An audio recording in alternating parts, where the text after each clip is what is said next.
ஆமா மெண்டல் தான். ஏ தெரியாம கல்யாணம் பண்ணிக்கிற மாதிரி நடிக்கிற?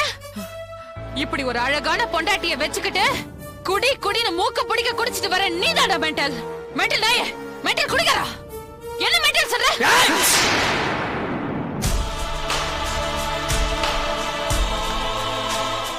அப்போ நான் மெண்டலா? மெண்டல் என்ன பண்ணும் தெரியுமாடி உனக்கு?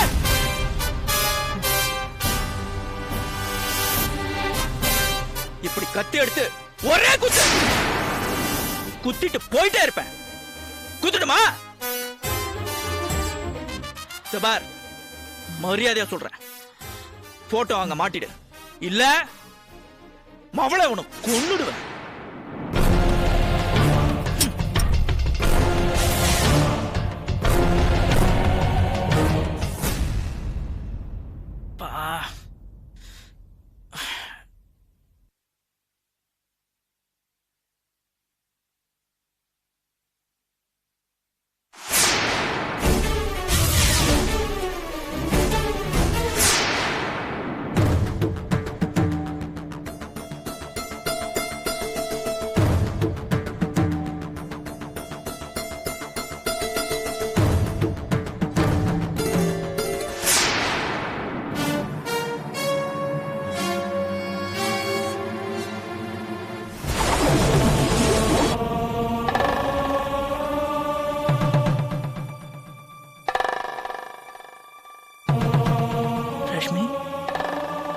ரஷ்மி,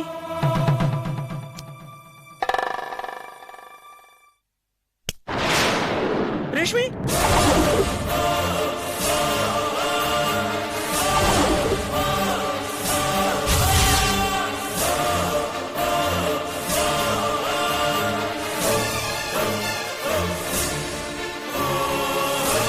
என்னப்பா உண்மையிலே குத்தி கொன்னுட்டியா?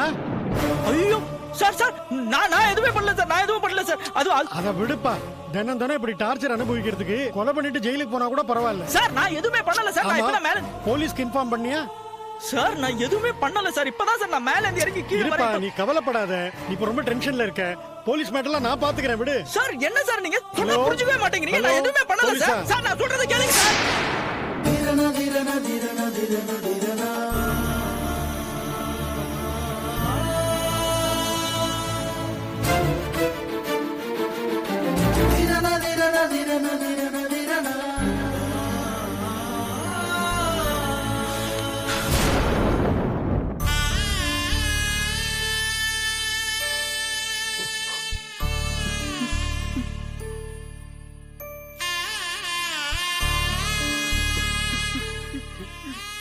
சார் ரொம்ப பலமா போராடி இருக்காங்க, வெறியோட ஆழமா குத்தப்பட்டிருக்காங்க. நீங்க பாடி அனுப்பிடுங்க, நான் ஈவினிங் பக்காவா போஸ்ட்மார்ட்டம் ரிப்போர்ட் கொடுத்துறேன். Okay doctor, thank you. Okay sir. Sir சொல்லுங்க, நீங்க யாரு? உங்களுக்கு இந்த ஃபேமிலிக்கு என்ன சம்பந்தம்? சார் நான் பக்கத்து வீட்ல இருக்கேன். இவங்களை எனக்கு ரொம்ப நாளா தெரியும். அப்படியா? அந்த பொண்ணு ரொம்ப டார்ச்சர் பிடிச்ச பொண்ணு சார். தினம் இவங்க கூட சண்டை போடுவா சார். அது சரி. இந்த பையன் ரொம்ப நல்ல பையன் சார். அவன் நல்லது கிட்டது எல்லாத்தையும் என்கிட்ட ஷேர் பண்ணிப்பான். என்னதான் நல்லவனா இருந்தாலும் பொண்டாட்டி கிட்ட தினம் தினம் டார்ச்சர் அனுபவிக்கும் போது மிருகமா மாறுறது இயல்பு தானே சார். என்னதான் வெளிப்பார்வைக்கு குற்றவாளியா தெரிஞ்சாலும் அந்த பொண்ணு பண்ண கொடுமைக்கு வேற யாரா இருந்தாலும் இவனை மாதிரி கத்தியால தான் சார் குத்தி கொண்டு இருப்பாங்க. இவன் ஒரு நாள் கூட அந்த பொண்ணு கிட்ட நிம்மதியாவே வாழ்ந்தது இல்லை சார். நானே ஒரு சந்தர்ப்பத்துல இவங்க கிட்ட இந்த மாதிரி பொண்டாட்டியோட வாழறதை விட கொலை பண்ணிட்டு ஜெயிலுக்கு போறதே மேல்னு சொல்லியிருக்கேன் சார். அப்படின்னா உங்க இன்ஸ்ட்ரக்ஷன் படி தான் அவன் கொலை பண்ணானா? நான் ஒன்னும் மோட்டிவேட் பண்ணல சார், சும்மா ஒரு பேச்சுக்கு சொன்னேன். ஆனா அவன் உண்மையிலேயே கொலை பண்ணிட்டான். அவன் கொலை பண்ணதை நீங்க ஆமா பாத்தீங்களா? சார், கண்ணால பார்த்தேன்.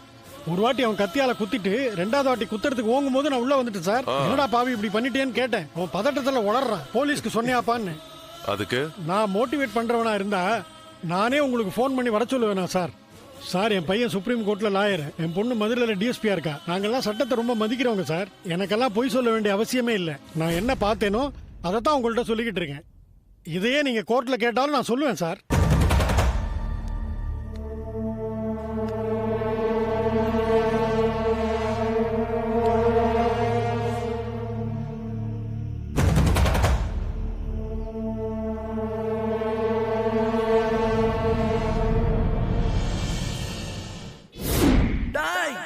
என்ன புடிச்சு கொடுத்துறல, நான் பாம்பு மாதிரியா?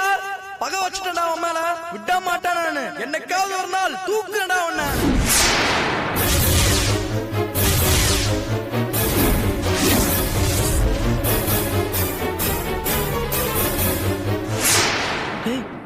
டேய் டேய் டேய் நில்றா. டேய் நில்றா. ஏய் நில்றா. யோ கான்ஸ்டபிள். டேய் நில்றா. போய் பிடிங்க. மரியாதை நில்லு.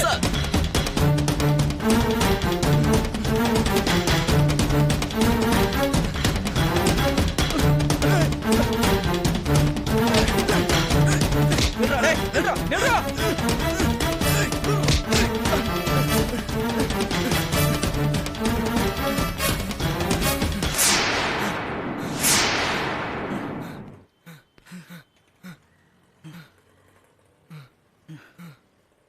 வாடா.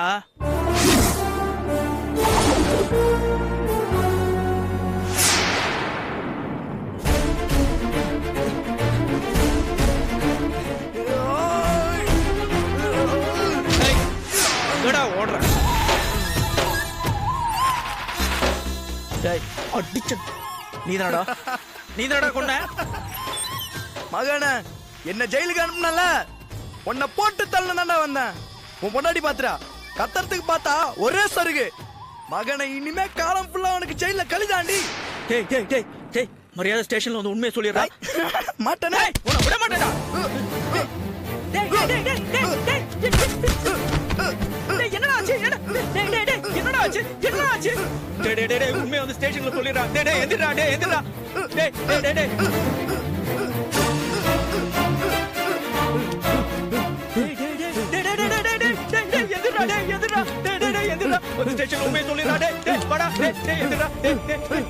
மரியாதை போலீஸ் வந்து உண்மை சொல்லிடுறா. டேய் என்ன காப்பாத்துறா. டேய் நான் மாட்டி பண்ண இல்லடா. டேய் டேய் எந்திரா. டேய் எந்திரா. டேய் டேய் டேய் அச்சோ.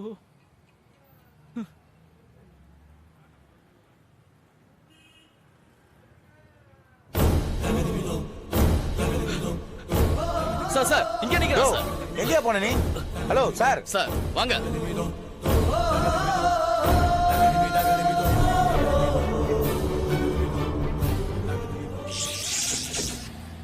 காவல்துறையினரால் சமர்ப்பிக்கப்பட்ட ஆதாரங்களை ஆராய்ந்து பார்த்ததிலும் அனைத்து தரப்பினரின் சாட்சியங்களை தீர விசாரித்ததின் பேரிலும் குற்றம் சாட்டப்பட்ட உதய் தனது இரண்டாவது மனைவியான ரேஷ்மியை திட்டமிட்டுதான் கொலை செய்தார் என்பது சந்தேகத்துக்கிடமின்றி உறுதியாக நிரூபணமாகிறது.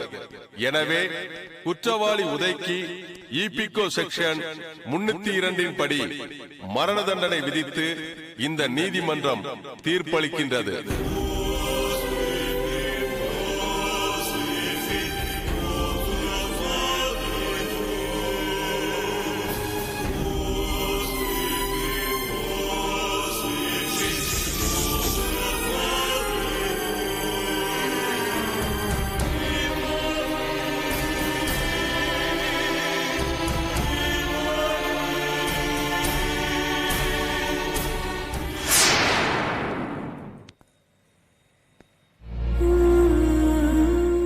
என்னங்க?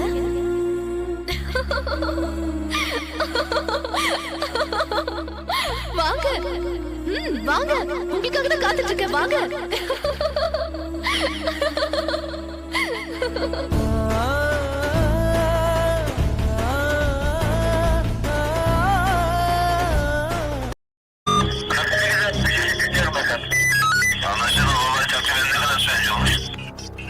Ankara Göktürk'e geri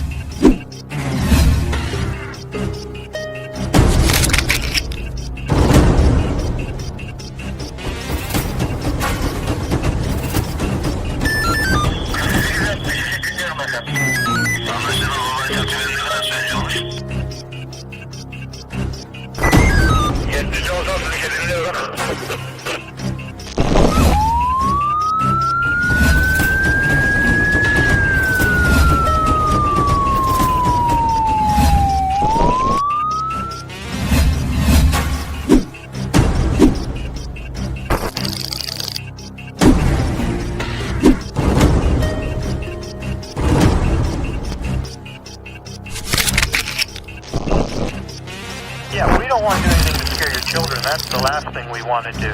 We don't want to scare anybody.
If you enjoyed this video, kindly like, share, comment, and for further our interesting videos, subscribe our channel below.